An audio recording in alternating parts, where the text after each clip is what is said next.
Welcome back to the channel. This is Trinity Storm, and you are watching first part of What If Naruto Showed His True Self. If you enjoy this video, please like, share, and subscribe to the channel. Now, wasting no more time, let's start the story. Neji stood over Naruto Uzumaki's body after he had finished his most powerful attack. The annoying blonde failure was still conscious but not moving. You are nothing but a loser who was destined to fight me and lose here today, just like Hinata. Proctor, call this match, because he won't get up. Neji said this as he turned his back on Naruto and began to walk away. But before he got more than 5 steps away, he heard someone laughing behind him. When he turned around, his eyes popped out of his head. For Naruto was on his knees, barely breathing hard, and laughing a little. Do you think that, Neji? Do all the people I know see me as nothing but a failure? Maybe I'm a failure, but there's one person who has never thought of me that way, and I'll win for her, just like I said I would. Neji, get ready, because you're about to see something that no human has ever seen before. Naruto said this as he stood up and confidently looked at Neji. No matter what you plan to do, it won't work. You're a loser who will lose this match. Since you were a child, you have been one of the worst shinobi this village has ever seen, and today I will show you that you can't fight fate. I, on the other hand, was born into a family where I had to work for the main branch, and I had to fight to get where I am now. You've never been hurt or sad, but you're telling me how to live my life. Neji yelled in anger. Naruto looked down for a moment, as if he was thinking about what Neji had said, but he soon looked back up, this time with even more defiance than before. You're an idiot, Neji. Do not think that you are the only person who has ever been hurt. I know your story about how Cloud Ninja took Hinata away and how Hinata's father killed Cloud Ninja. I know that your father killed him and died in his place. I know that you blame Hinata for what happened to your father, and you're probably wondering how I know all of this. Well, you see, Neji, I was there, and I told everyone about his plan to take Hinata. If anyone was to blame for your dad's death, it was me. Naruto yelled at the end to make sure Neji understood what he meant, shocking almost everyone in the crowd. You are the person who killed my father. Neji yelled as he became angry once more. No, I was just looking out for someone I care about. Hinata has never done anything to hurt you, but you have hurt her so many times that it's hard to keep track. If you believe in fate, you shouldn't be here because you should have lost to Hinata earlier. Naruto said it. You have no idea what it's like to have a curse on your head that could kill you in an instant if you ever disobey the people who gave it to you. My fate is to be a servant to the main house. What do you want to know about me? Neji yelled in anger and sadness as he tore the protector off his forehead to show his caged bird seal. You're correct. I have no idea how it feels. Naruto said this in a sad voice, which made Neji grin for a second. I have a seal on me that could make me lose control of myself and kill everyone I love and hold dear. Neji, you think you've been through a lot, but try to imagine being kicked out of an orphanage when you were only 3 years old and having to live on your own for 2 years. Being hit, stabbed, burned, cut, and poisoned so often that you can't keep track of how many scars are on your body. Have you ever had to watch the person you love from the shadows because you were afraid someone would hurt her if they saw you? Naruto yelled in anger, and everyone on Rookie 9 and Guy's team could hear him. What is Naruto talking about, Kakashi-sensei? Questioned Sakura. Yes, Kakashi and Sasuke are there early. Well, Naruto's life hasn't always been easy, and something big sounds like it's about to happen. Kakashi said this with a little more enthusiasm than he usually did. Well, he better kick Neji's ass. He deserves it for what he did to Hinata last week. Kiba said as he kept telling Naruto to kick him in the behind. Do you want to know why my life has been so hard, Neji? Well, here is the curse that has hurt me a lot, but it gives me power that no one else in the world has. Naruto said this as he took off his shirt, revealing many scars and a seal on his stomach. What is that? Neji asked him why he was getting scared, even though he didn't know why. The power of the nine-tailed fox is in this Neji. Kyuubi! Naruto yelled, which made everyone look at him in shock and gasp. I'm the thing that keeps the demon from killing everyone in Konoha. With one word, I could let it out to get revenge for all the bad things that have happened to me. After all, that is my fate, but I fight my fate so I can keep my loved ones safe from everything, including myself. Naruto yelled. After this announcement, the Rookie 9 and Guy's team were all very quiet as they tried to figure out what had just been told to them. Temari and Kankuro were frozen with fear at the thought of another Gaara, while the red-headed man grinned like he was crazy. Difficult, it's no wonder he never tried hard in school, stated Shikamaru. After what he just said, Ino couldn't believe that was all Shikamaru had to say. Huh. If he had worked hard and done well in the academy, his life would have been in even more danger than it already was. Would you be afraid of a strong container or one that couldn't even do the most basic jutsu? The academy didn't do anything but act for him. Now, please be quiet so I can watch this game without interruption. Shikamaru was the one who said it, and both Asuma and Shino agreed. Is it true that Kakashi-sensei is Naruto, the fox with 9 tails? Sakura asked out of fear. Hinata answered for Kakashi before he could say anything. No, Naruto can't be the fox with 9 tails. Naruto is the bravest and friendliest person I've ever met, and none of us would ever be hurt by him. Hinata was sure of what she said. Hinata just got one of Kakashi's eye smiles, so he decided to add to that. Sakura, Hinata is right. Naruto does have the fox inside him. But the fox doesn't change anything about who he is. The only time it would is if he used its power. So, Sarutobi, the rumors that Konoha has its own demon are true, right? The Cage was asked. No, Cage, Konoha has its own way to hold demons. Sarutobi answered in a fierce way. I wonder how strong the boy really is. Maybe I should wait to attack until after the exams. Neji just stood there with a face that showed he didn't know what was going on before he finally got himself back together. No matter what, let's start this fight, Neji said as he took up his fight stance again. Let's. Naruto said as he put chakra in his hand and let it go. Arise from the eternal ashes. Tori true. Naruto yelled as he hit the ground with his arm. As soon as the hand went into the ground around Naruto turned completely black. Then, it exploded from the ground and turned into a black cloud of ash that completely covered his body. The cloud of ash moved like a flame around his body. It only lasted a few seconds, and when the cloud went away, there was a new Naruto. He was wearing black armor that covered him in all the right places but didn't seem to stop him from moving. The clothes that were worn under the armor were a dark shade of crimson. But the black blade in his hands was the most obvious thing about this new Naruto. It was a few inches longer than a normal katana, and the edge looked deep crimson, like the clothes he wore under his armor. The crowd couldn't say anything after what they had just seen. How do I look, Neji? I love calling out for Tori True here, but he doesn't get out much because I can't practice in the open, Naruto said. Where did you even get that sword? Neji asked, not sure what to do. A Tori Teru isn't just a sword, Neji. But the phoenixes gave him to me as a gift. Kyuubi was able to get me a summoning contract from them, so they gave me their best weapon. Now, Neji, show me your fate.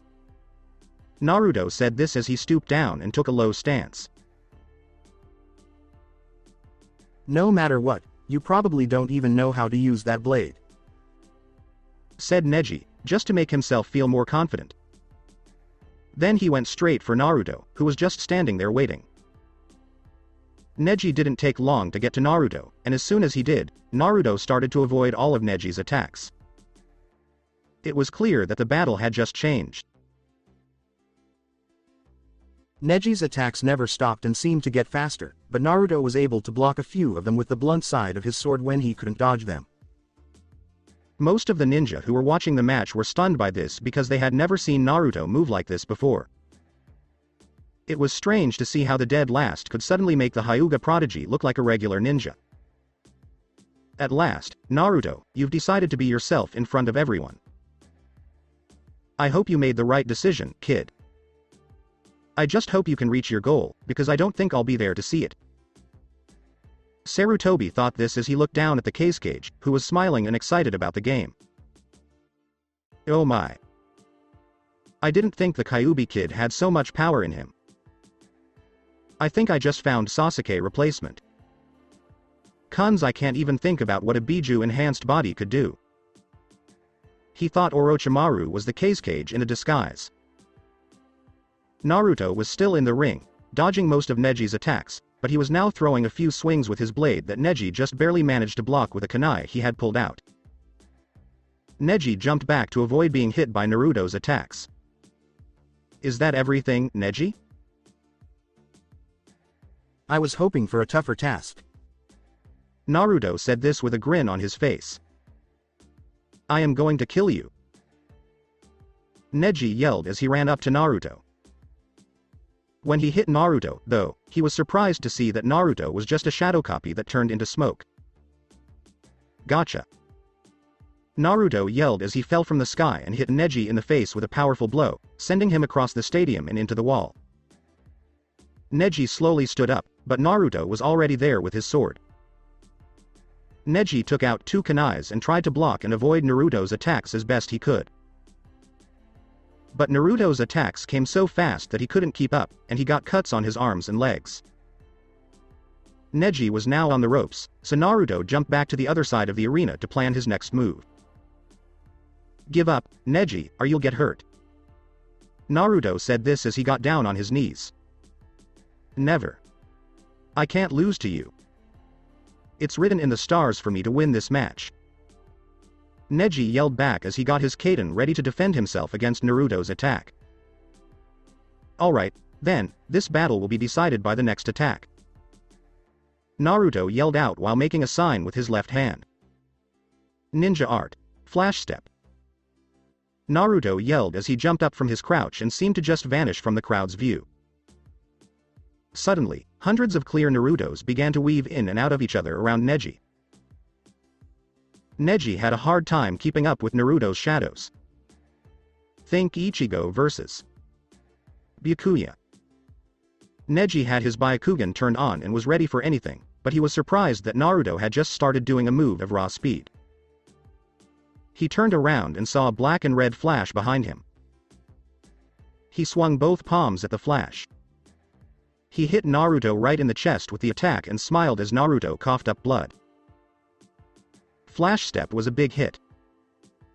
Naruto said this as he threw up smoke. Neji couldn't believe he had just hit a clone. He looked up and saw something coming at him from above, so he did the only thing he could. Kaden. Neji yelled as the chakra dome wrapped around him and Naruto fell through the sky with his red glow sword. Naruto swung his sword at Neji and yelled that he was going to attack. Soul Blast. Phoenix. When the blade reached its end, a wave of black energy with a red outline shot toward Neji's dome. When the attacks hit each other, there was a huge explosion of energy that made most people in the stadium go blind. When the light went out, Neji was in the middle of a crater, unconscious and bleeding from the mouth. On the other hand, Naruto was standing tall with his sword sheathed and tied around his waist. Genma walked over to Neji's body, which was already on the ground, and showed that the match was over. The end of the first fight in the exams shocked most of the crowd, and slowly, everyone started to applaud for Naruto. Naruto himself walked up to the balconies, where the rest of the Rookie 9 and Team Guy were standing. He had a smile on his face. Holy crap, Naruto, how did you do those attacks? Kiba yelled as he walked up to Naruto and began to ask him questions. Like why he didn't fight back when they had a fight a month ago. As Naruto walked by Kiba and the other people in the box, he didn't pay any attention to him. He only wanted to talk to one person in the box, and she was in back of everyone else. Hinata saw the end of the match and couldn't believe what she had just seen, just like everyone else in the arena. Now, she was in the back of the crowd of people who were trying to congratulate Naruto on his win. When the crowd suddenly broke up, she saw Naruto walking toward her with a caring smile on his face. As soon as her eyes met his, she got red and turned away. Was he watching me? He certainly couldn't have been. She felt sad and asked herself, what would he want with me? Hinata? A voice in front of her asked in a soothing way.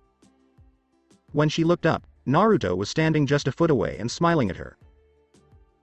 Don't hide that beautiful face from other people. As her face turned as red as his clothes under his armor, he said in a nice way. I won that fight for you. You gave me the strength to face Neji today with everything I had instead of using that persona that everyone knows. Why your we welcome and Naruto. Hinata could hardly get a word out as she blushed and felt a little dizzy. Thanks again. Let's go get something to eat after this tournament is over. To have a party, if you get what I mean. Asked Naruto, who was a little red because everyone in the box was looking right at them. Hinata quickly nodded because she didn't trust her voice at the time, which made Naruto happy. She had no idea what to expect when Naruto hugged her, and she almost lost consciousness as a result. Well, do you want to watch the next few fights until I get to fight again? Naruto asked, but he just grabbed her hand and pulled her to the side to watch anyway. Naruto has my hand in his. Hinata was thinking this as they got to the wall to watch the next game.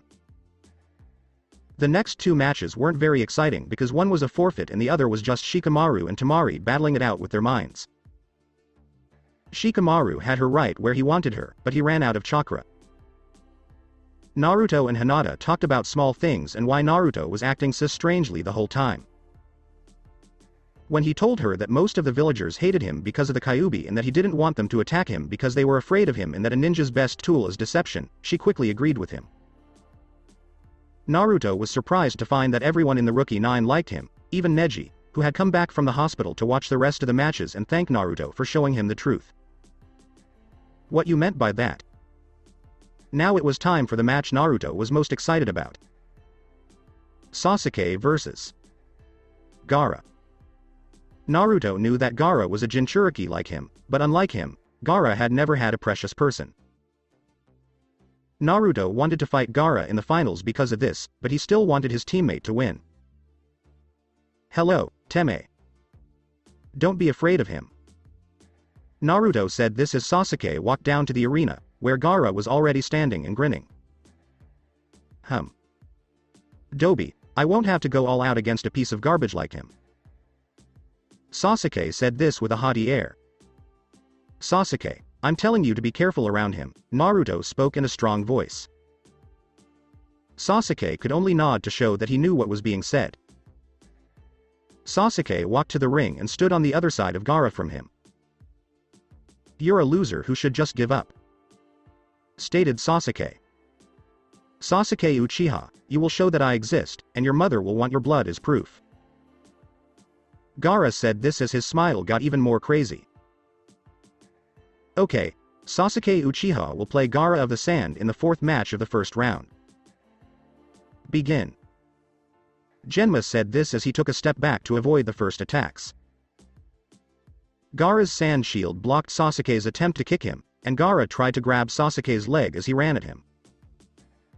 Sasuke was able to jump over the sand and try to attack again, but again he was blocked. Gaara threw a big wave of sand at Sasuke, which pushed him back against the wall. Then, Sasuke had to avoid tendrils of sand that kept coming at him, but he was able to do so at the last second.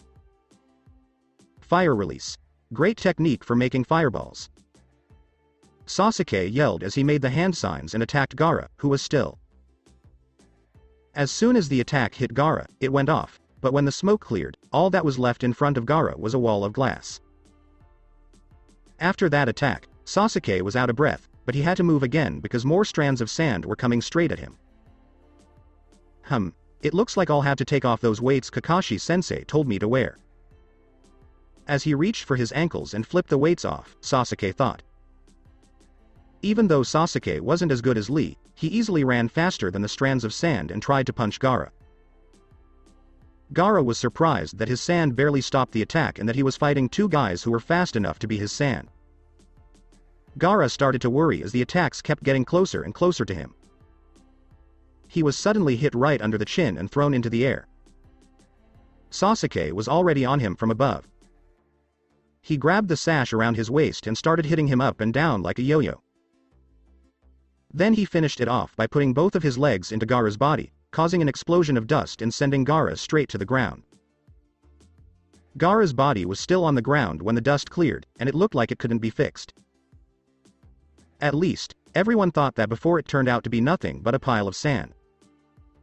Where did he go? Before a sand fist came out of the ground and nailed him into the air, Sasuke had this thought. Sasuke slowly got to his feet and glared at Gaara, who had just come up from the ground. None of my attacks do anything to him. I guess I'll have to use that move Kakashi-sensei taught me. Sasuke jumped to the top of the wall and started to get his chakra together. Gaara, on the other hand, was getting antsy and wanted more blood. Uchiha, make me feel like I'm alive. Before Sasuke could finish his jutsu, Gaara yelled and sent a huge wave of sand at him. Sasuke jumped over the big wave of sand, but another hand of sand grabbed him. Gaara punched Sasuke right into the ground with his hand, making a very large crater. Sakura and Ino were sad to see that Sasuke was unconscious at the bottom of the crater. I told him to be serious about the fight. Naruto said this, which made Sakura yell at him for being rude to Sasuke. Unfortunately, Sasuke Uchiha can't go on. Gaara of the Sand is the winner. Genma said, even though everyone in the crowd was booing. There will be a 30-minute break before the next round so that the other contestants can have more time to relax. Genma said this as people in the crowd left to get something to drink and talk about the exciting fights. Even Kabuto was confused about why Orochimaru didn't start the plan like they thought he would. But he knew not to question what his master told him to do. Suddenly, a small snake slithered up to Kabuto and told him exactly why the invasion wouldn't start until the exams were over. Kabuto only needed to tell Kimimaro what to do when the final match was over. Kabuto knew that if the Byakugan wasn't sealed, it would be hard to kidnap a child. Naruto was sitting in the stands and watching what everyone else was doing. He was nervous.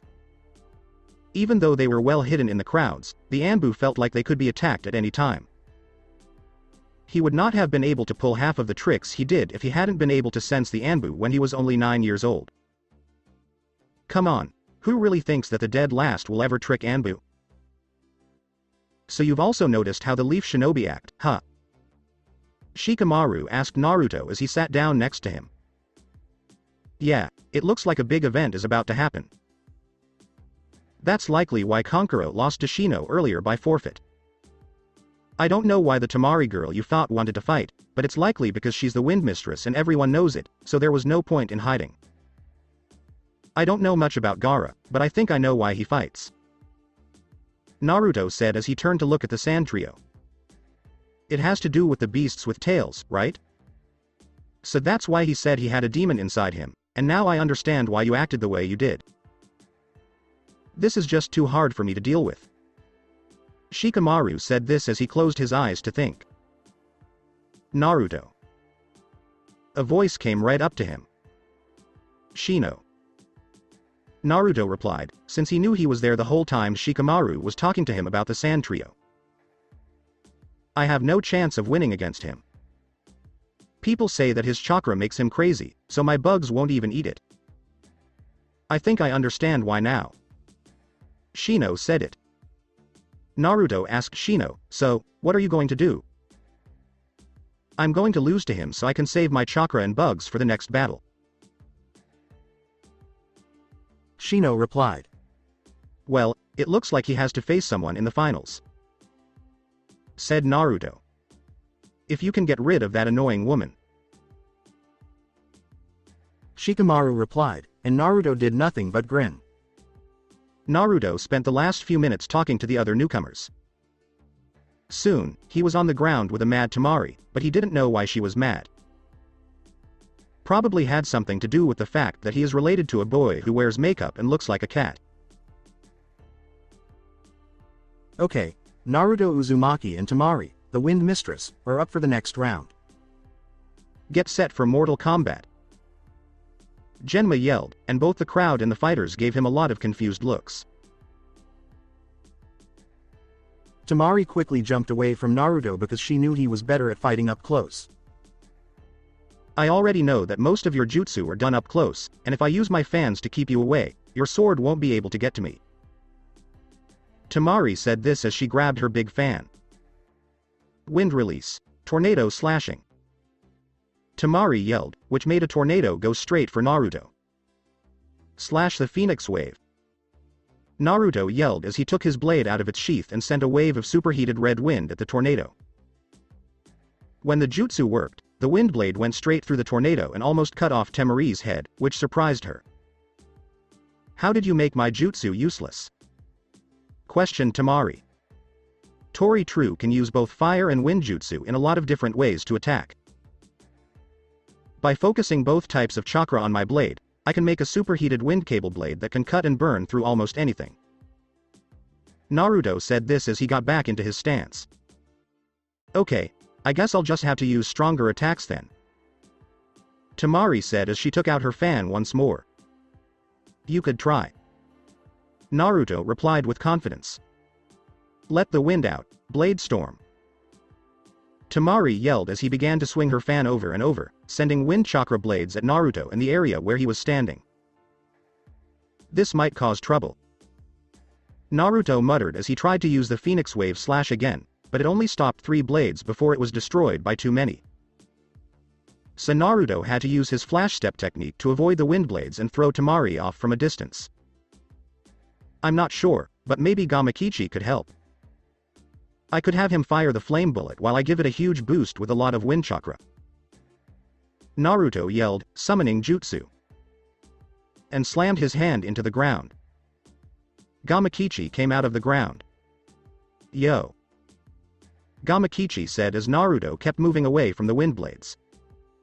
Hey Gamakichi, help me win this fight. I'm sure we could beat her if we could use the jutsu we've been practicing. Naruto said this as he tried to avoid the wind blades. Sure. When Naruto got close enough, the toad yelled and jumped on top of his head. Okay, let's do it. Release of wind and fire, firestorm of the toads. Naruto yelled when he was done making the signs. Gamakichi shot a strong flame bullet at Temari, and Naruto used a strong wind technique to make the flame bullet even stronger. The flame bullet turned bright blue and got much stronger as soon as it hit the wind. As the firestorm came at Temari, none of Temari's blades could even make a dent in it. She had to use a lot of chakra to stop the great flame. She swung her blade to make a huge tornado, but it was just barely enough. Even though the heat was plenty to hurt her. She breathed a sigh of relief, which turned into a gasp of surprise when Naruto suddenly appeared in front of her and hit her on the head with the blunt side of his sword, knocking her out. I'm sorry, but I want to win this tournament so badly. Naruto said as he slowly moved toward the box. Naruto Uzumaki came out on top. Will Shino Aburame and Gaara of the Sand come down here for the next fight? Genma said this as Gaara appeared quickly in a gust of sand. Shino walked slowly up to the proctor and started to whisper something to him. After a short talk, Genma raised his hand and told the crowd that Shino had decided to give up to Gaara, even though most of the Aburame clan understood why Shino had given up. We'll have a 10-minute break now. Started Genma, but then a shunsen that looked like red and black flames stopped him. Proctor, I'm ready for my next match. Let's get this show going. Naruto and Genma could tell by the smile on his face that he was looking forward to this next fight with Gaara. Alright. Gaara of the Sand and Naruto Uzumaki will play in the final match of the tournament. As people decided which side to take in the fight, the crowd started to roar. On the one hand, they had the kid who beat Sasuke and looked like he was going to kill someone, but if he won, it would make the Uchiha look better that they lost. Then there was Konoha's own demon container, who many people still didn't like, but if he won, they would get even more missions from wealthy clients. As Naruto started to stretch, he heard a man and a kid he knew cheering for him from the stands. "You brat, you better win. I have a big bet on you, and I feel like I'll be richer when I go home than when I came. Big brother, come on, you can beat this guy. Satazuna and Inari came to support me. I don't think I can lose now." Naruto thought this as he turned and gave them a wave. Genma asked the two fighters, "Are you both ready?" As he moved between them. Naruto gave him a nod, and Gaara gave him a snarling grin. "Start." He yelled as he jumped away from the two people fighting. Gaara didn't waste any time and went straight for Naruto with a fist of Stan. Naruto quickly moved out of the way as he pulled his sword out of its sheath. Gaara kept throwing sand at Naruto, leaving him little time to breathe. "That sand is moving faster than it used to," I said. "I guess he's paying attention." "Well, I bet that Tori True could cut right through the sand." "Well, besides my life, what do I have to lose?" Naruto thought this as he put both wind and fire chakra into his blade, making it shine red. Gaara then threw a huge blast of sand at Naruto, but this time he didn't try to avoid it. Instead, he charged right at it, which surprised everyone. Even more surprising, he cut right through the blast, sending it in two different directions and even turning some of it into glass so he could get to Gaara. Gaara tried one last time to protect himself from Naruto by building a thick wall of sand. The point of Naruto's sword went right into the wall, but this time it stopped just short of going all the way through. But Naruto just laughed as the glass around the sword started to turn into glass, and he yelled, "Release." As the glass began to glow red, the audience knew something was about to happen. Gaara was thrown back into a tree by an explosion of red energy that came from the glass. He was so surprised that when he fell, he didn't even raise a shield to protect himself. Naruto wasn't too hurt because the energy that exploded from his sword went in the general direction that it was pointing. He knew he wasn't done yet, so he started walking toward Gaara. Gaara slowly stood up, and every sand ninja hiding in the crowd was shocked to see that he was bleeding from cuts caused by the broken glass. He looked even more cruel than when he fought Lee a month before, which surprised Naruto. "Mother is going to kill you," shouted Gaara. "Well, whatever. Why don't you tell Shukaku to shut up before I get Kyuubi to kick his behind?" Gaara and almost every other ninja in the stadium were surprised when Naruto said this. "How did you know?" asked Gaara. "It seemed pretty clear. Kyuubi says that Shukaku was the most crazy of all the Bijus. But from what he told me, you should be in a lot worse shape. But it seems like you fight him all the time," Naruto said, which made Gaara even more surprised. "Gaara. We are the same, but your seal was made to turn you into a weapon, while mine was made correctly. We both fight our demons so we can protect others from the demons themselves. I've seen how you treat your siblings. You're mean to them to keep them away so they don't get hurt. If you give me a chance, I can help you, Gaara. I know someone who can fix your seal, and I'd also like to be your friend," Naruto said as he put his sword away. "I can't count on you. No one can help me." Gaara said this as he was crying. "Yes, I can, Gaara. Gaara and I are brothers, and I'll do anything to help you." Naruto said this as he went to shake Gaara's hand. Gaara hesitated for a moment before going over to shake hands himself. Before their hands met in the middle, Shukaku did everything he could to attack Gaara's mind. Before anyone could do anything, Gaara was on the ground screaming and holding his head as waves of sand were sent everywhere, making Naruto quickly jump back. Naruto knew that Gaara couldn't beat Shukaku right now, so he took his sword out of its sheath and took the weights off his ankles. He also made about 10 clones of himself to get ready for the battle. Gaara's sand came back to him, and for a second it looked like it was just a ball of sand, but then it blew up. A creature that looked like a cross between a raccoon and a dog walked out of the sand. It was made of sand, was 3 times as big as Naruto, and had yellow eyes that were filled with nothing but madness. "Uzumaki, your mother will have your blood." Gaara yelled as he jumped at Naruto and tried to cut his head off. Naruto ducked out of the way of the attack, but he wasn't ready for Gaara to grab him and throw him into a tree. Damn, Shukaku must be in charge, and this must have given the ship a huge speed boost. I should finish this before he completely takes over Gaara. Naruto thought this as Gaara tried to attack him again. Air cannon. Wind release. Naruto shouted, "If I haven't already told you, he can do one-handed seals as long as he has his sword." As he took a big breath and started firing big air projectiles at Gaara. Gaara responded by taking a big breath and firing his own sand-filled projectile. Gaara was hit by both attacks, but one of Naruto's projectiles got through and hit him in the chest, knocking him down. Fire release. Great fireball. Naruto yelled as he sent a big ball of fire straight at Gaara, who was lying down. When the ball hit Gaara, there was a huge explosion of fire. Gaara was still standing when the fire went out, but part of his body had been burned and hardened. Now comes the end. Naruto yelled as he leapt into the air and raised his sword as if to swing it. The blade started to glow red, and Naruto swung it while shouting the name of his strongest technique. Soul Blast. Phoenix. Gaara couldn't get out of the way fast enough of the dark red energy blast to avoid it in his big body. He put his arms across his chest to protect himself, but it didn't help. The blast went right through his arms and exploded in the sand that covered his body. When the smoke cleared, Gaara was lying in a pool of blood and sand.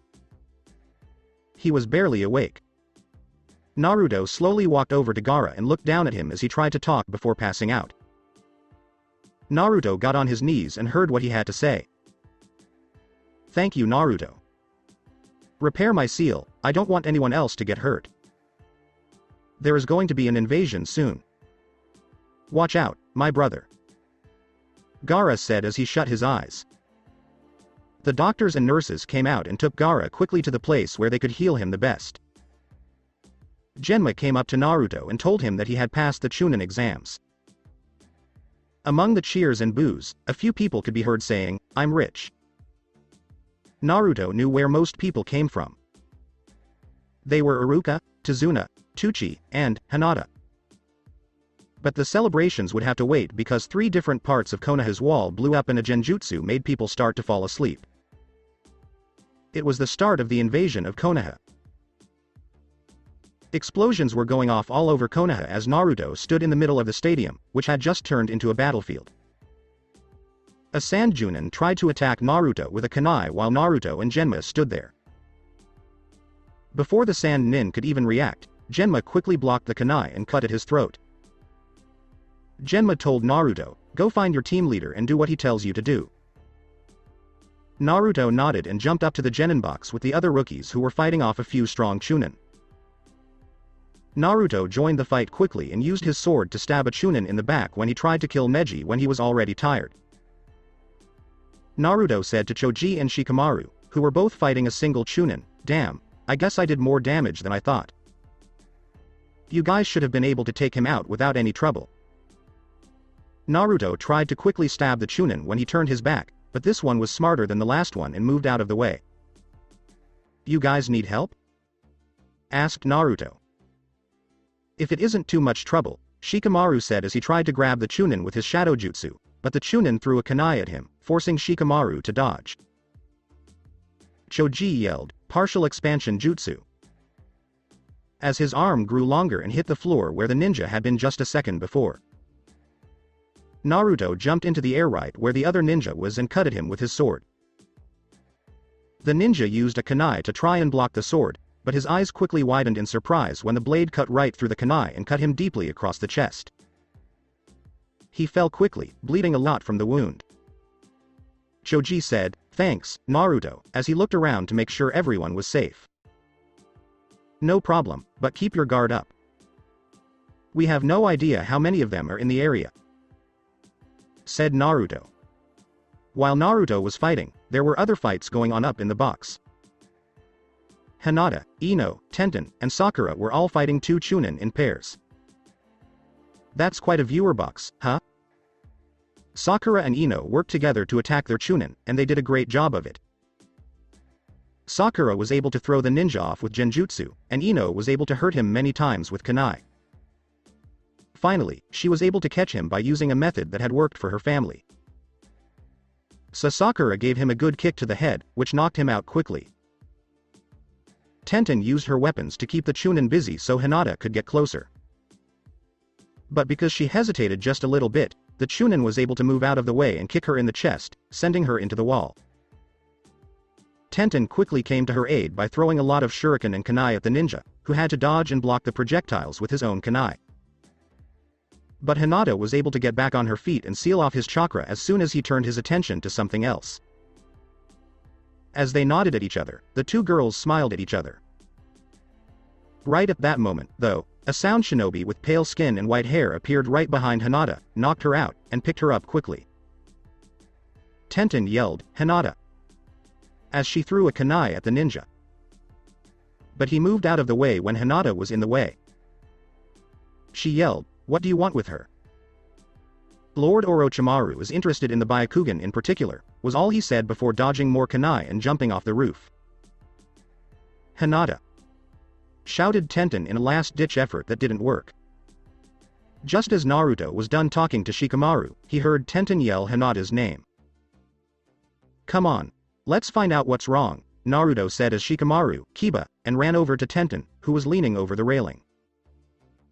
When Naruto got to Tenten, he asked, "What's wrong?" What happened to Hinata? Tenten said through tears. Some sound ninja grabbed her and ran away. He said something about Orochimaru wanting her eyes. Damn. Not Orochimaru. That sick freak is going to die when I find him. Kiba, can you find Hinata's scent? Naruto asked in a calm but angry voice. Kiba smiled and said, "Yeah, I already found it, Naruto. Let's go get my little sister back." Naruto asked Shikamaru, "Are you coming?" as he got ready to jump off the ledge. "Yeah, it would be way too much trouble if I let Hinata get taken," Shikamaru said. He and the other three Leaf Genin then jumped off the roof and ran to save their friend. "Hold on, Hinata. I swore to myself years ago that nothing would ever hurt you." Naruto thought to himself as they jumped through a hole in the stadium, "I never break my promises."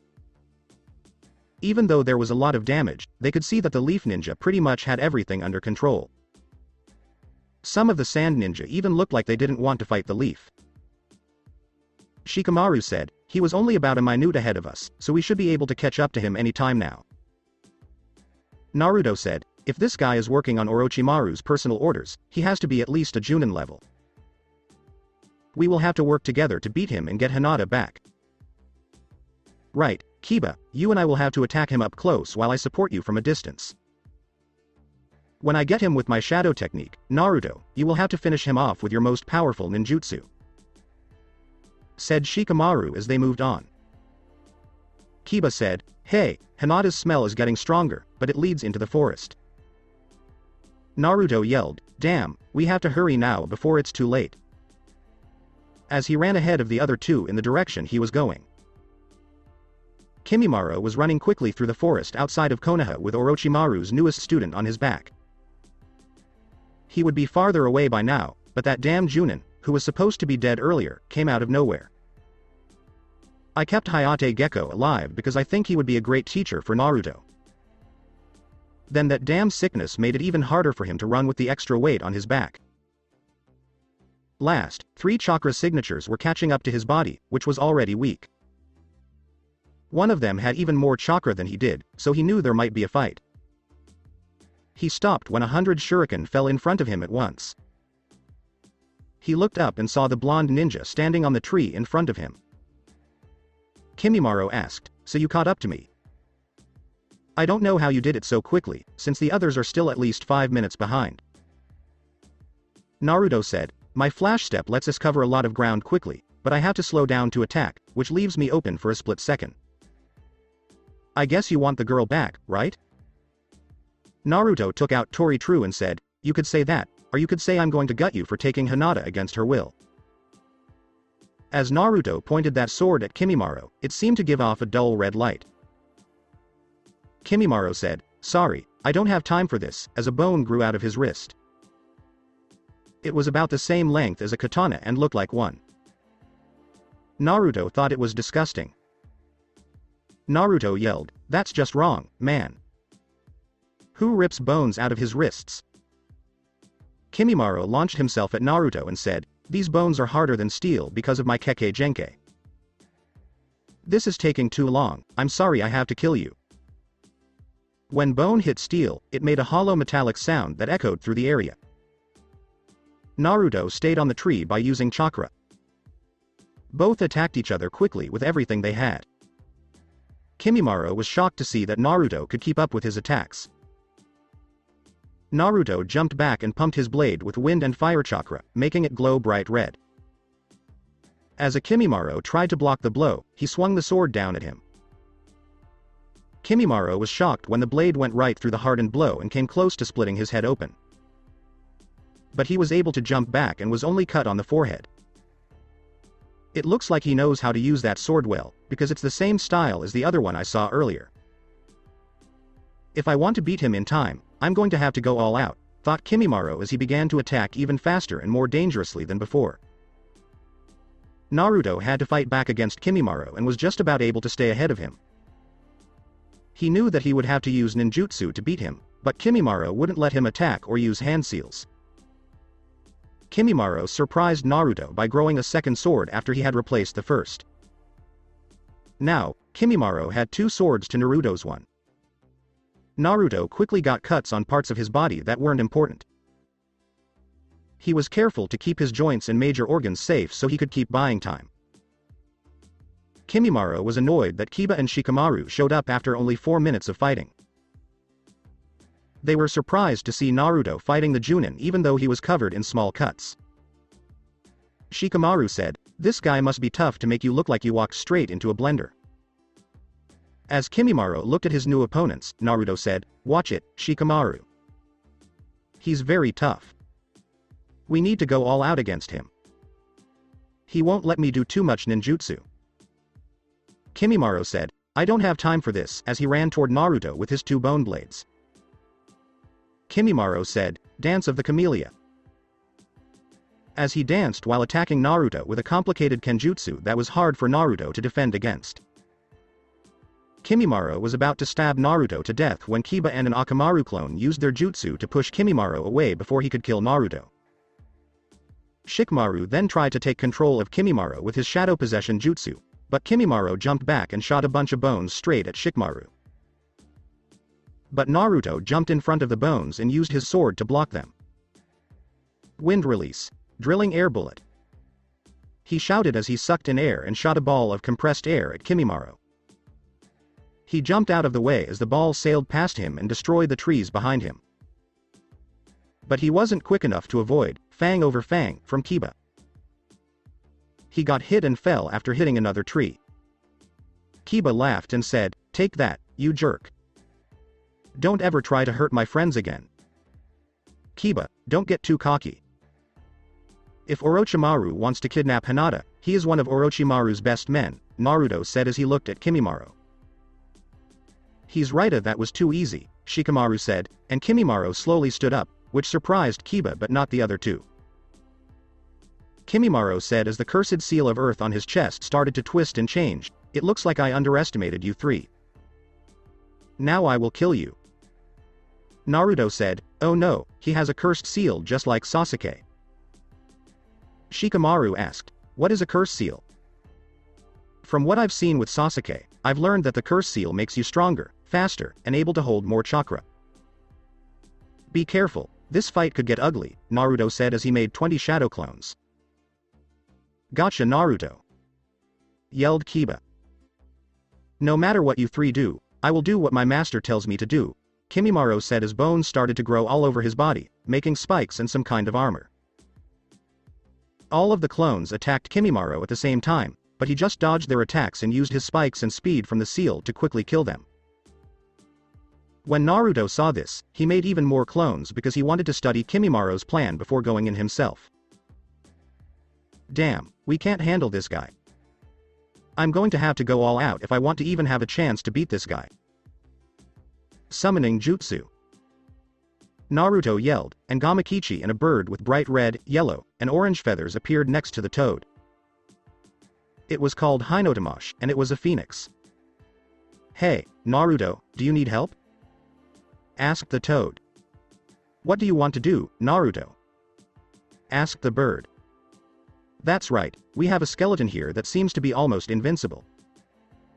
He keeps beating everything we throw at him.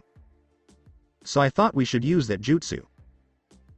I hope you have some oil, Gamakichi, Naruto said, making Gamakichi and Hinotamash smile. Okay, let's do it. Summoning art. The soul-burning flame. Naruto yelled as Gamakichi spat oil out of his mouth and Hinotamash used a flame jutsu to send flames at Kimimaro. The flames were blue, which meant they were even hotter than usual, and Naruto sent out a huge blast of air that combined with the 3 attacks to make a burning blast that would kill anyone who got caught in it.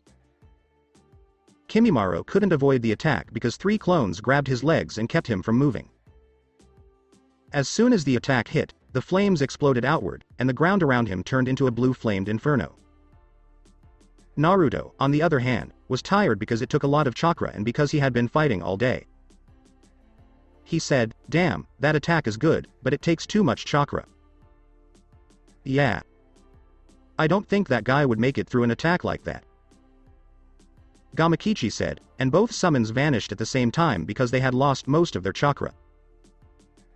Naruto suddenly felt a pulse coming from the middle of the fire, which made him frown. Take Hinata back to the village with you and Kiba. Naruto said, I'll stay here and clean up. Shikamaru saw that Naruto was frowning and knew right away what he meant. We can help clean up, Naruto, he said. Don't worry, Shikamaru, Naruto can clean up. Take Hinata back. Yelled Kiba, who was carrying Hinata as he made his way to where they were. Shikamaru, go, Naruto said in a harsh voice. Are you sure? Shikamaru asked in a quiet voice. Naruto said, nope, but Shikamaru knew what he meant. Okay, let's go Kiba. Shikamaru shouted as they started walking back to the village. I don't know why Naruto has to stay and clean up. Kiba said, I mean, the fire was already going out. Shikamaru said, he's not talking about the fire. What? Are you saying that the guy is still alive and Naruto stayed back to give us time? We must go back right now. Kiba yelled as he came to a stop. No Kiba. Shikamaru said, Naruto is doing this on his own. If we don't keep going, his sacrifice will be for nothing. We can't just abandon him. Yelled Kiba. Shikamaru said, if we go back, Hinata could be taken, and you know what would happen if that happens. Kiba seemed to hesitate for a moment, but then he nodded his head and continued to the village. Naruto was still standing on top of one of the many trees that surrounded Konoha and watching the flames from his last jutsu die out. Damn, I don't have enough chakra to beat him, unless I use Kyuubi's chakra, but it will take time to get into the form I need. Thought Naruto. Suddenly, an explosion of dark chakra came out of the fire and quickly put it out. Kimimaro walked out of the cloud of chakra, but he looked different. His skin was dark, and bones were sticking out of his back. But the strangest things were the 2 long spikes coming from his wrists, both of which were about 3 feet long, and the long tail on his back that had 2 spikes sticking out of it. I'm surprised you were able to shape me into what I am now. Kimimaro said in a deeper voice, this won't take long. I have to finish my mission for Lord Orochimaru. Why do you serve him? He is a monster who treats everyone like chess pieces. Naruto yelled as he tried to waste time. He saved me from being a bad person and gave me a reason to live. Because of that, I'll do whatever he wants me to do, Kimimaro said. That's garbage. I used to know a ninja just like you. He was a tool, and he died for his master in the end. In the end, his master loved him and felt bad about everything he did. To blindly serve someone as their tool is not a goal. It's just giving up. Naruto shouted as Kimimaro's words made him think of Haku. Kimimaro, on the other hand, was furious with the blonde. What would you know, brat? Lord Orochimaru is the strongest force in the whole world, and he is kind to everyone. If you treat my master badly, I will kill you. Kimimaro yelled as he ran at Naruto. Naruto couldn't move out of the way, so one of Kimimaro's wrist spikes cut him on the shoulder. He screamed in pain, but Kimimaro didn't stop there. He kept slashing and hacking at Naruto, who was bleeding from multiple cuts on his body. He still fought and defended himself as best he could, but it didn't take long for him to get too tired from losing blood and chakra. Kimimaro said, "This fight is over," as he pulled out his spine, which turned into a bone whip. "You might have beaten me, but in the end I won, ninja." Naruto said with a small smile as blood poured off of him, "I stopped you from reaching your goals, and that was all I wanted." "Alright, I'll stop now, Dance of the Clematis." Kimimaro yelled as he wrapped his whip around Naruto and grew a bone that looked like a drill on his hand. He then charged at Naruto, who was still smiling, ready to end the fight. When he was within 5 meters of Naruto, a red chakra burst from him and pushed Kimimaro away. When he looked up, he was surprised to see Naruto standing there with the bone whip in pieces, but what surprised him the most was that all of his wounds had healed and he was grinning evilly. "No one has ever pushed me this hard before. I will win this battle, though, even if it kills me. Get what you can from the eternal ashes." "Tori true!" yelled the Kyuubi-powered Naruto. The blade started to glow, and in a brilliant flash of crimson light, the sword was replaced with a scythe. The scythe's handle was onyx black, and the blade was a dark crimson that looked like freshly spilled blood. Kimimaro thought, "This doesn't look like something to mess with. He looks like a beast in this new form, and that red chakra is dripping with killing intent. This must be the Kyuubi boy that Lord Orochimaru was talking about, but the chakra doesn't seem demonic," asked Kimimaro. "You could say that, but I use this form by putting his chakra into my sword and then back into myself. As long as the blade is in this shape, the chakra will keep getting cleaner. Plus, the speed of purifying demons will go up with every drop of blood that falls on the blade. Now, dance with me and make a ninja sound, because we're about to have a fight that we'll both remember until we die." Naruto yelled in a very crazy way. Naruto jumped at Kimimaro and slashed at him with the scythe while laughing hysterically. If Kimimaro wasn't so good at keeping his cool, the way the blonde was acting probably would have scared the crap out of him. Who would be afraid of a kid with red chakra, claws, red eyes with slits for pupils, and a huge intimidating scythe? Both of them fought in a clearing on the forest floor. Naruto's longer reach kept Kimimaro from attacking effectively, and his attacks were quick and fluid. Every so often they would jump to opposite trees and jump across at each other and slash at each other. In a short time, both of them were hurt a lot, but Naruto didn't get hurt as badly as Kimimaro did because of the Kyuubi chakra. Kimimaro thought, "This boy. I underestimated him, and now I'm losing. I can't keep fighting here, or help will come, and I'll die. But next time I'll kill him. I already know that you don't have much time left, boy. So am I, and the next time we meet, I'll win our match. Next time Kimimaro Zero Kagaya will kill you," said Kimimaro. "Don't think you can get away from me." Naruto yelled as he jumped at Kimimaro, but by the time he got to the sound ninja, he had already merged with the ground and ran away. "Damn it." Naruto yelled as his scythe cut through nothing but air. Naruto thought to himself as Kyuubi's chakra left him and he slowly walked back to the forest. "I don't think I have enough energy to get back to the village. I don't even know if the village is still there." When Kiba and Shikamaru got back to the village, they saw that the Leaf Ninja were taking care of most of the enemy forces. They quickly tried to find their senseis and give Hinata to one of them. Soon, they came across Kakashi, Kurenai, and Asuma killing a group of Sound Junin. Kurenai-sensei. Kiba told them to pay attention by shouting.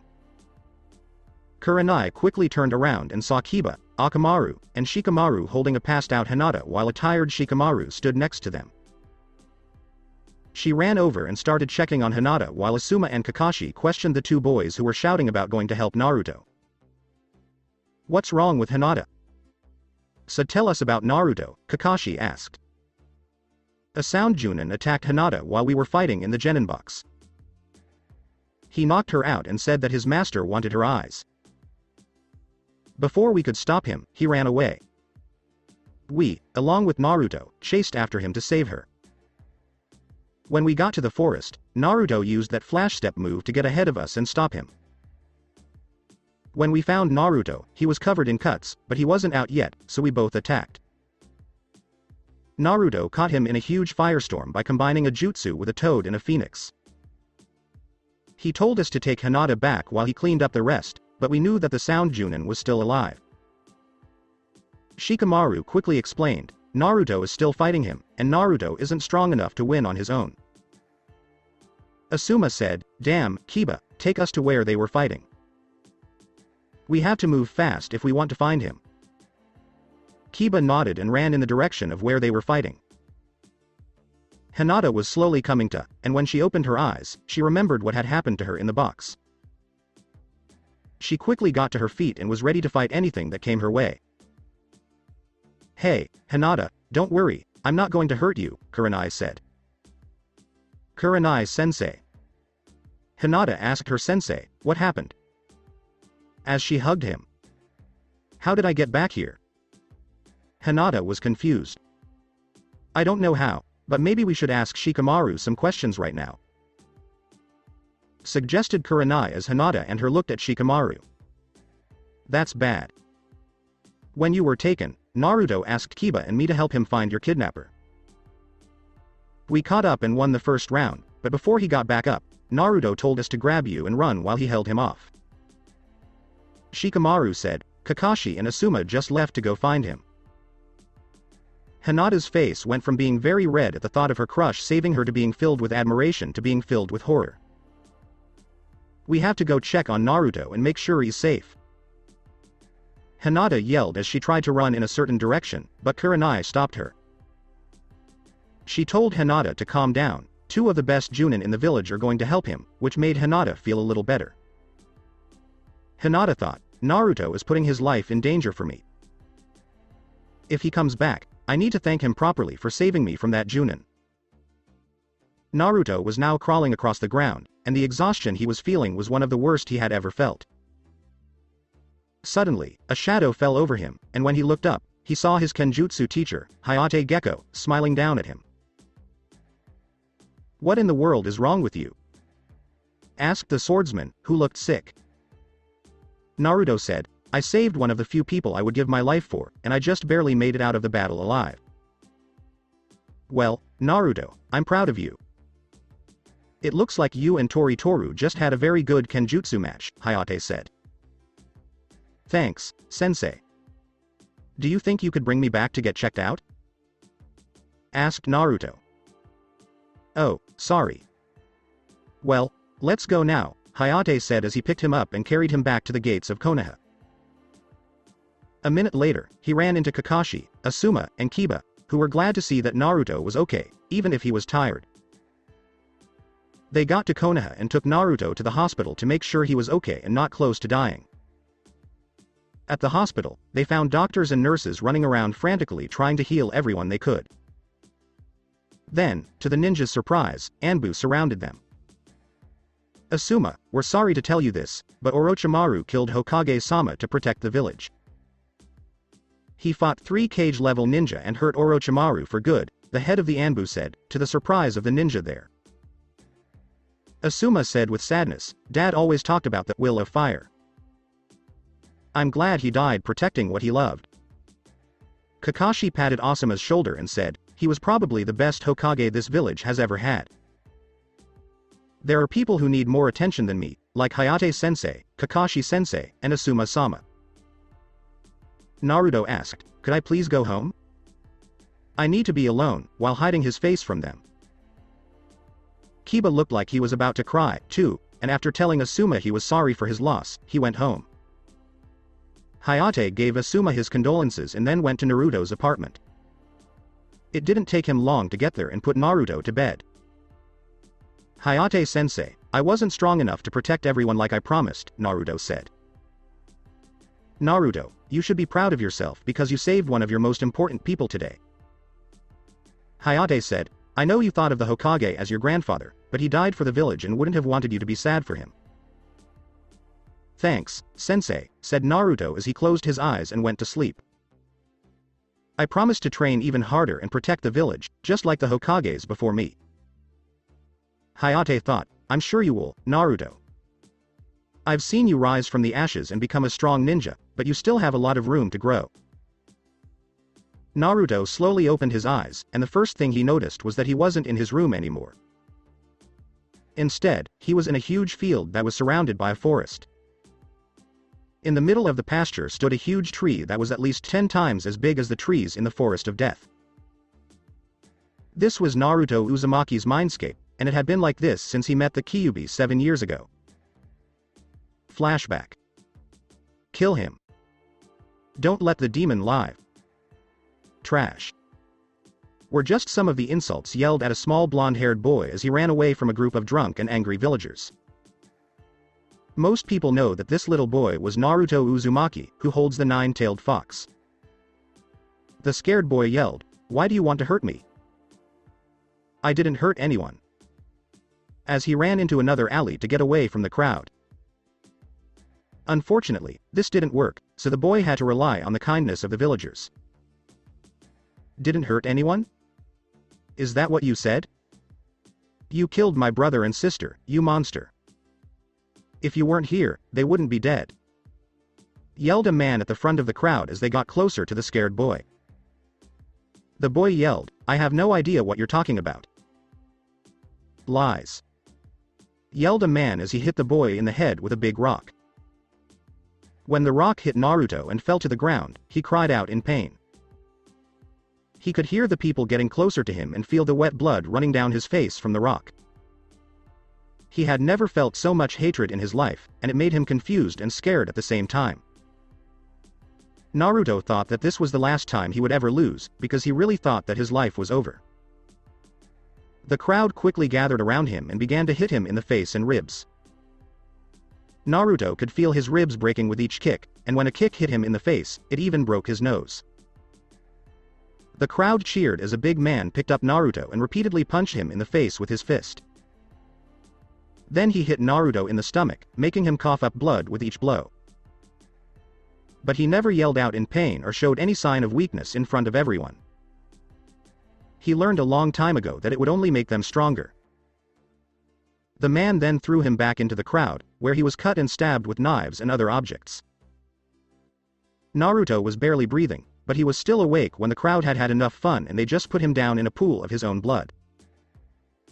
Then, all of a sudden, a red glow came from his stomach and slowly warmed up his whole body until Naruto fell asleep in it.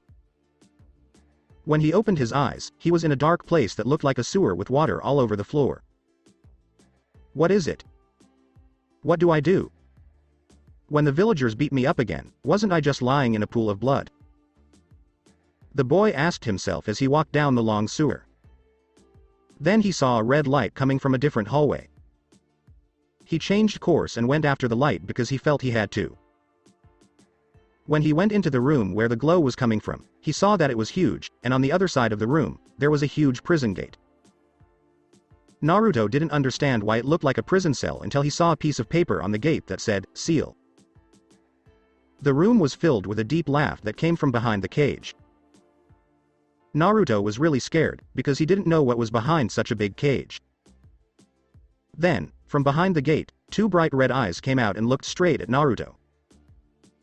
"I am honored that my container has finally come to see me," said the voice behind Naruto's eyes, making him jump in fear.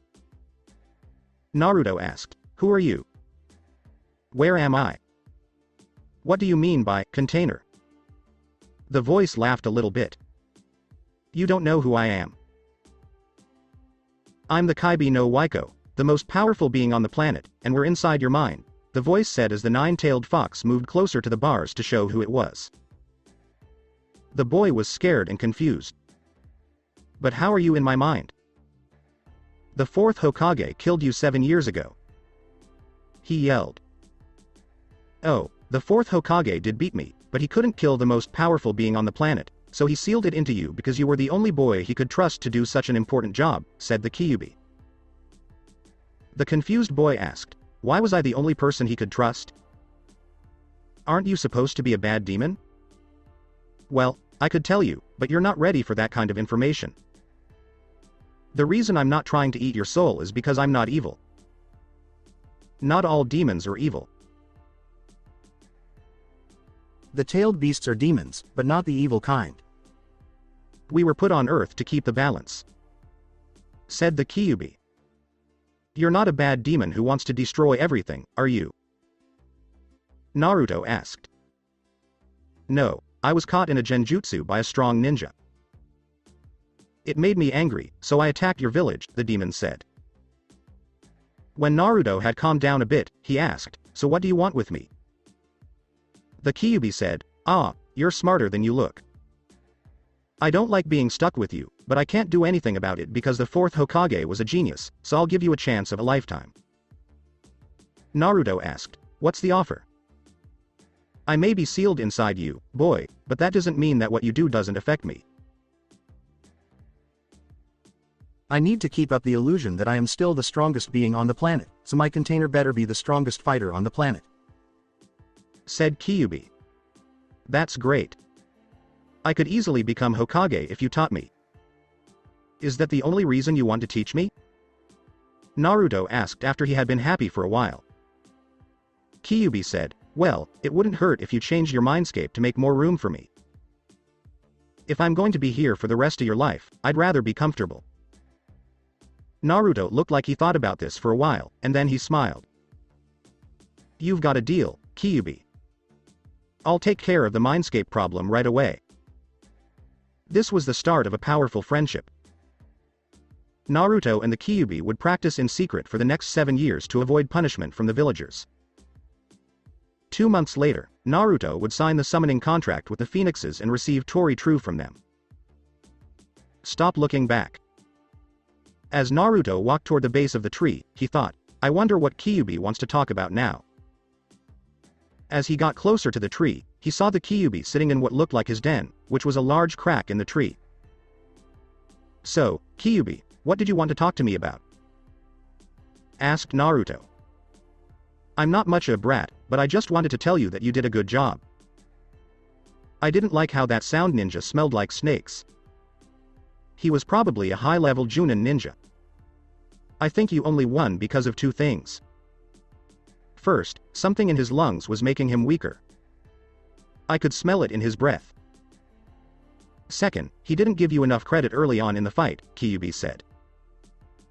Thanks, Kyuubi. If I ever see him again, I guess I'll have to train harder. Is that everything you wanted to say? Asked Naruto.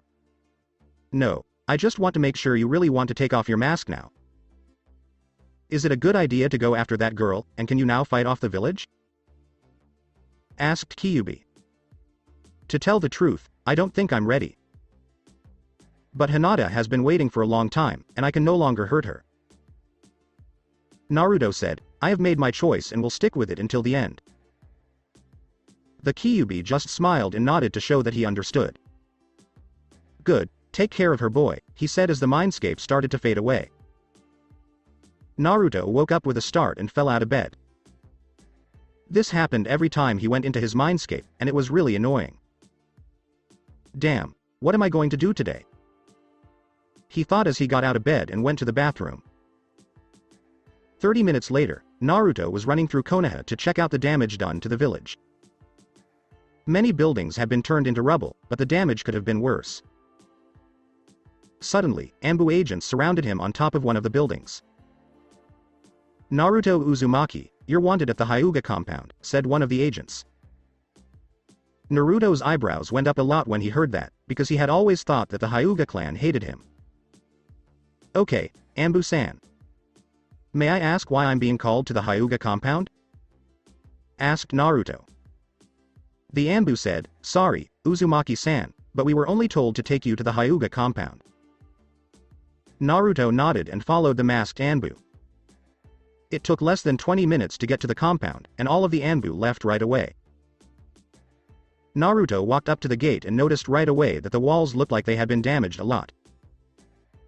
The guards were hesitant to let him in at first, but after a minute or so of arguing, they did. This surprised Naruto. When Naruto walked in, one of the many branch members greeted him and led him deeper into the compound. When they got to a door inside one of the larger buildings, he was told to wait until he was told to go in. Naruto was called into the room by a deep, stoic voice a minute later. When he got there, he saw Hinata kneeling on a mat in front of a man he thought was Hinata's father, Hiyashi Hyuga. When Naruto sat down next to Hinata, she blushed slightly. "Now that Uzumaki-san is here, it's time to talk about what happened yesterday." "Yesterday, the Hokage was killed by a ninja from the Sound Village," Hiyashi began, but Naruto cut him off. "Just to let you know, I prefer nice Hiyashi." "You mean that Snake Orochimaru killed him?" Naruto growled, which surprised both Hyugas. "Well, you could say that, but how did you know it was Orochimaru?" the Hyuga asked. "It was clear that Orochimaru was in charge of the Sound Village when my team and I ran into him during the second part of the exams.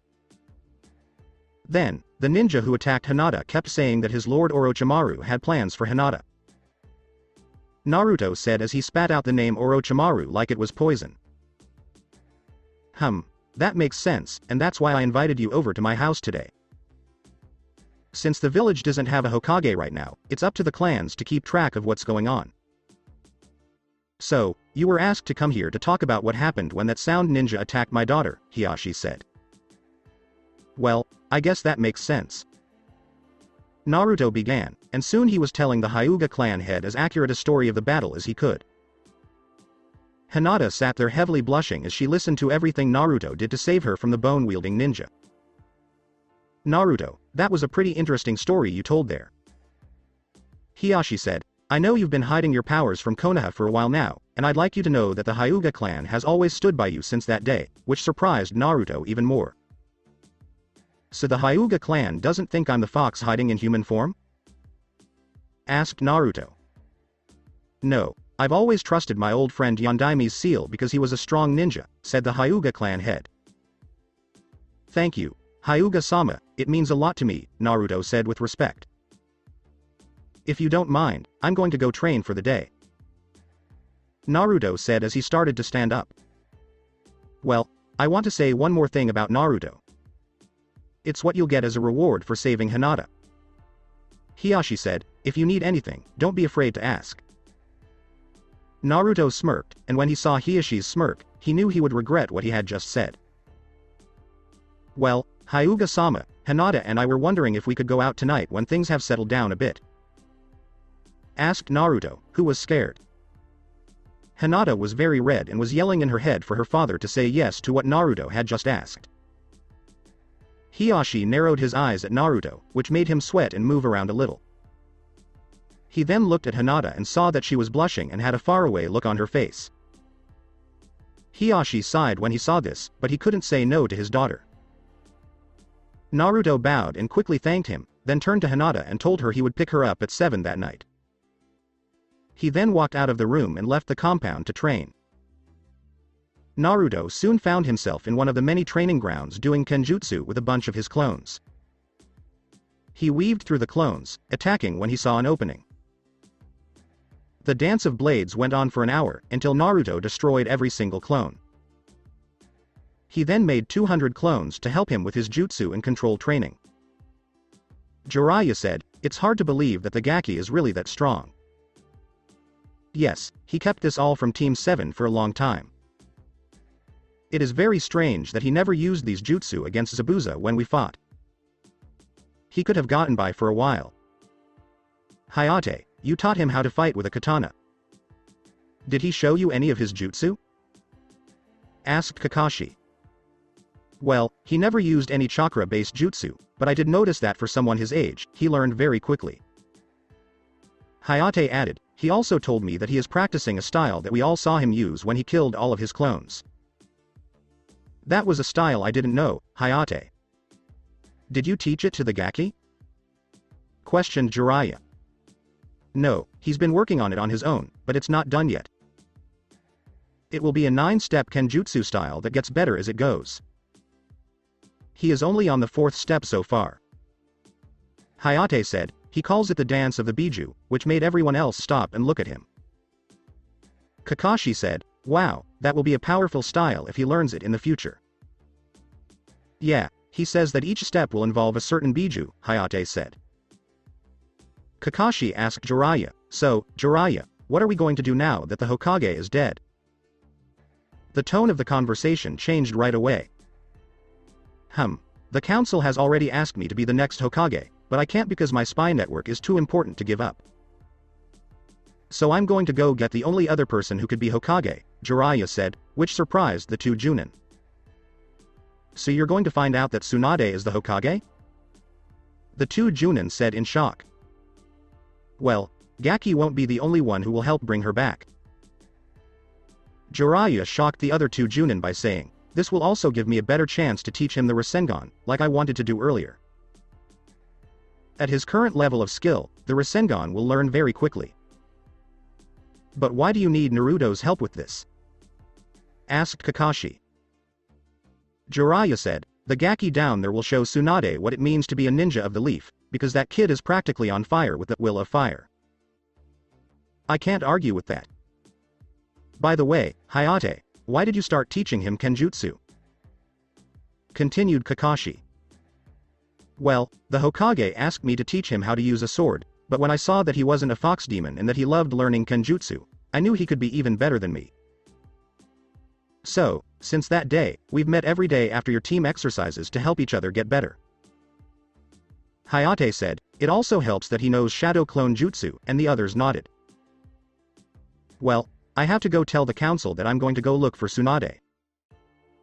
Jiraiya said as he left, I don't want those old prunes to get too antsy. Yeah, I need to go see how the rest of my team is doing.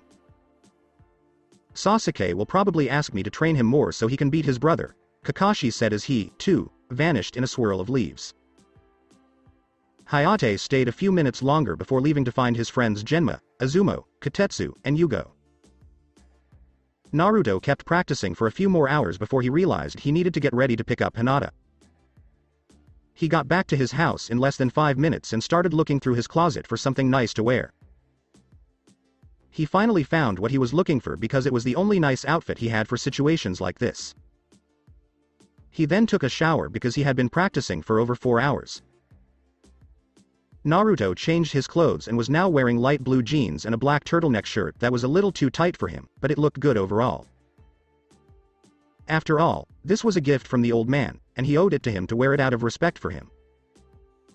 Next, he started walking to the next place he wanted to go, which was Ino's mom's flower shop.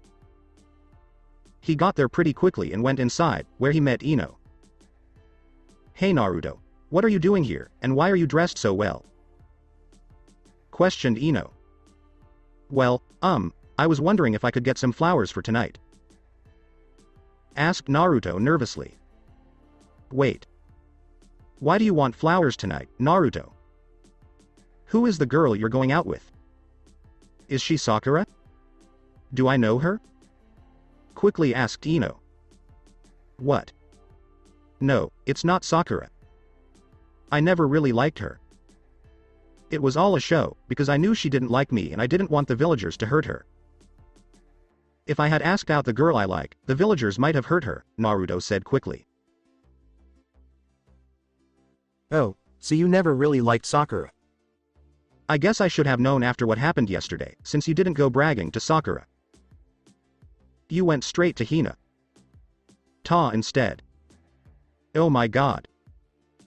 When Ino realized what was going on, she screamed, you have a date with Hinata tonight. Naruto was shocked to say the least. That's so romantic that you saved her from the sound ninja and now you're going on a date. Here, let me get you some perfect flowers for your date. Ino said as she turned to go into the greenhouse, but Naruto yelled at her to stop. Wait, Ino, I already kind of know what flowers I want to give her, Naruto said nervously. Are you sure, Naruto? Ino said, I know a lot about flowers and could help you, but Naruto just shook his head. Naruto surprised Ino by saying, I know what kinds of flowers I want to get her, so could you get me a few purple lilacs, a single white lily, and some blue violets? Wow, Naruto, those are some pretty flowers, but do you even know what they mean? Asked Ino. Well, yes, I do. Not many people know this, but I like growing flowers, and I just started growing a few last week, Naruto said. Naruto, who would have thought you could be so romantic? Now let me get these flowers so you can go on your date, said Ino as she smiled and went into the greenhouse to get the flowers. Hee, this is great.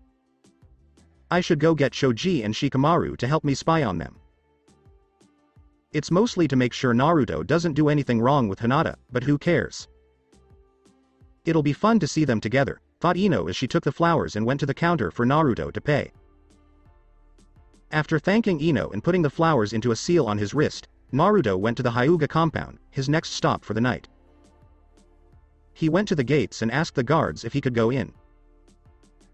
They sent a servant with him to the main building and told him to sit down while the servant got Hiyashi. Hiyashi came down the stairs and took one look at Naruto. He was surprised to see that he actually looked nice and serious. My daughter will be down in a few minutes, Uzumaki. Hiyashi told Naruto before he left, don't make me regret letting you take my daughter out tonight, or even the fox won't save you from me. Naruto was sweating, but Hiyashi was smiling behind his back. Naruto sat there for about 2 minutes before he heard the door open. He turned around thinking it was Hinata, but was surprised to see a young girl standing at the door and looking at him with interest. Oh, so you're the guy who's going out with Hinata tonight? The girl said, I heard you were really strong, so I don't understand why you'd be interested in my sister. What does that mean? Naruto asked, looking annoyed by what the girl had just said. My sister Hinata is weak. In the Chunin exams, she couldn't even beat Neji. Hanabi said to Naruto, I can even beat her most of the time when we spar. I don't know how someone so weak and nice can hope to do anything in life. Do you think Hinata is weak because she is nice and doesn't fight you at her best?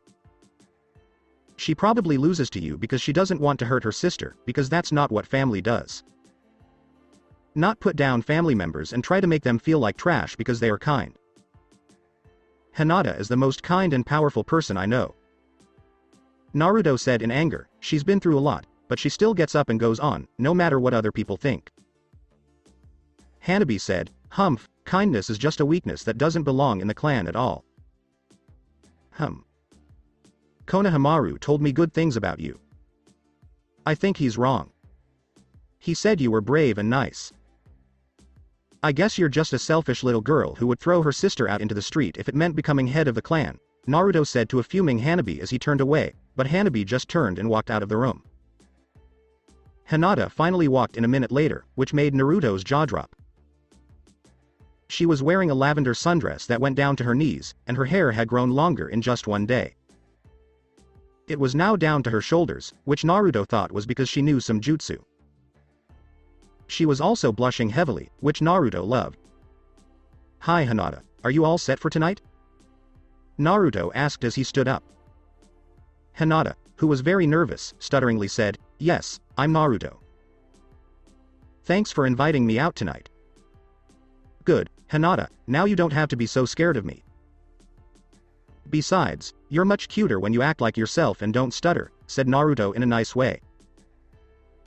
Hinata was able to stop stuttering for a little while and told Naruto, sorry, I'll try my best not to stutter. No more stuttering. That is so annoying to write. As he led Hinata out the door, Naruto said, Good, let's go. I've already set up a nice place to eat tonight. Hinata was still trying to figure out what had happened in the last 2 days. In just one day, her crush went from not noticing her to asking her father for permission to go on a date. Naruto, where do you want us to go? Whispered Hinata. Well, I thought you might like this place up on the Hokage's mountain. Naruto said, when I want to be alone, I usually go up there. He then took a chance and grabbed her hand. At first, he thought she would pull away, but he was surprised when she squeezed back. Even though she was able to reassure Naruto that she liked holding his hand, she was shouting to herself how lucky she was to be holding his hand. They soon reached the top of the mountain, and Hinata saw the clearing they were going to. It looked nice, but there wasn't anything else there, which made her sad. Naruto smirked when he saw the look on her face and pulled out a scroll with a seal on it.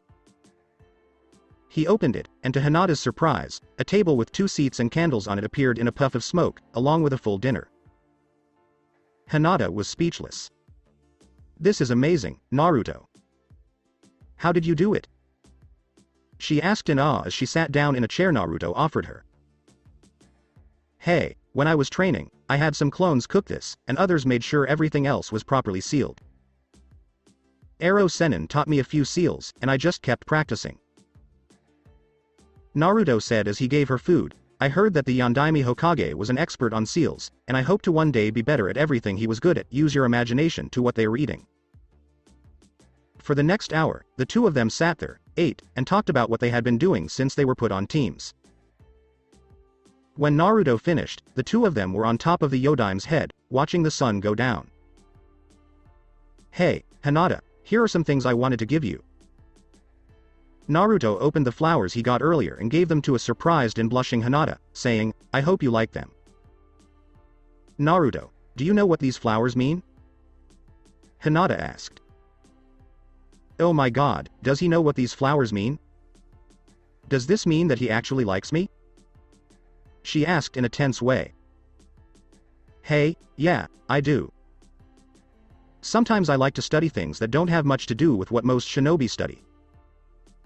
I know it's kind of weird." That was all he could say before Hinata gave him a big hug. "Thank you so much, Naruto. I don't know what I'd do without you." Hinata cried out as she held on to Naruto and said, "You saved me from that ninja yesterday. If you hadn't saved me, I don't know what could have happened to me." Naruto was shocked. He put his arms around her and held her for a few minutes until she stopped crying. He cupped her chin, lifted her face, and smiled. "Don't worry, Hinata. I'll always be there for you. Think back to the day we first met, 7 years ago. I helped you deal with some bullies, and we played at the playground for the rest of the day." "Yes, I do, Naruto. We played together for a few weeks until you stopped coming and went after Sakura." Hinata said, "This made me feel very sad. I thought you had forgotten about me." She was still in Naruto's arms when she said this. "Trust me, Hinata, I wanted to keep playing with you, but one of the villagers had something to say to me after a day. They attacked me and said they would kill you if I didn't stop hanging out with you. Even though you were my best friend, I couldn't put you in danger because of me. So, from that day on, I put on the mask and went after Sakura." Naruto said in a sad voice, "I'm sorry I ever hurt you, Hinata. Please forgive me." "Naruto, thank you so much, and I'm sorry I couldn't help you if I were stronger." Hinata said as she hugged Naruto closer, "I forgive you. If it weren't for you, Orochimaru would have done experiments on me." Hinata couldn't believe how romantic it was, and she didn't want to go home, but all good things must come to an end. "Well, Hinata, we should get going or your father might kill me," Naruto said with a sad face. "You're right," said Hinata as she got up in a sad way and agreed. They walked in silence while holding hands, and soon they were outside of the Hyuga compound. "Well, Hinata, here you are. I hope we can do this again sometime," Naruto said with a smile. Hinata just nodded and hugged and kissed Naruto, which surprised him. She then ran into the compound, leaving Naruto with a shocked look on his face that quickly turned into a smile as he walked home. When he got to his apartment, Jiraiya was waiting for him when he opened the door. "So, Ero Sennin, what are you doing here at this time of night?" asked Naruto. "Nothing much, Gaki. I was just wondering if you wanted to help me find someone." Jiraiya told Naruto that he might teach him some powerful jutsus along the way, even though he was mad that Naruto called him Ero Sennin. When are we leaving? Asked Naruto. Jiraiya said with a smile, tomorrow at noon, so you can tell all your friends and that pretty Hyuga girl that you will be gone for a while. Wait, you're following me. How dare you put any of that in one of your books? If I find out, I'll castrate you. Naruto yelled, making Jiraiya laugh. Sure, whatever you say, I'm fine with that. So, do you want to come or not? Asked Jiraiya. Okay, but it had better be a good jutsu or Arrow Sennin will come after you. Naruto told Jiraiya, get out of my apartment so I can sleep, and Jiraiya laughed and ran out of the room. So that's it for today. I hope you guys enjoyed it. Don't forget to like, share and subscribe to the channel for more awesome stories like this. Thank you. See you all in my next video.